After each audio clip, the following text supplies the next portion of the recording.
What is contractor fraud? Contractor fraud is a type of fraud against homeowners or business owners in connection with building improvements. Most contractor fraud occurs in the context of renovations, extensions, or major plumbing or electrical work. Contractors will overcharge clients or extort money to finish the job. They will sell and install faulty parts, or simply take money for a job they never performed. In many places, contracting without a license is also a violation of governing fraud law. Different jurisdictions define fraud differently, but fraud always centers on some overt deception. It takes more than shoddy work to constitute contractor fraud.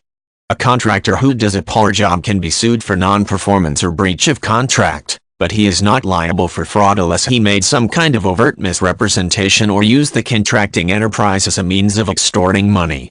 The crux of fraud is an intentional deception for some tangible gain. Contractor fraud, which is also commonly called home building fraud or home renovations fraud, concerns shady financial transaction in the construction sector. The simplest example is a contractor who agrees with the homeowner to build an addition, for instance, or renovate a bathroom, but never does the work. This kind of contractor typically requires some or all of the money up front, then disappears without so much as lifting a hammer. Other times, the contractors will start renovations, tearing down walls, ripping out appliances, and the like, but will then demand more money to continue. They will often cite unexpected costs, more expensive materials, or an original misunderstanding as reasons why more money is required to proceed. With their homes in disarray, owners have little choice but to pay whatever the contractor demands. Oftentimes, scams like this can double or triple the agreed cost of the construction work. Identifying contractor fraud before it happens is not always easy. Still, there are several warning signs. A contractor who only accepts cash payments, for instance, is not likely to be legitimate. Similarly, a contractor who insists that a certain price is good only the day, or only for a limited time, may be trying to pressure a client to engage his services.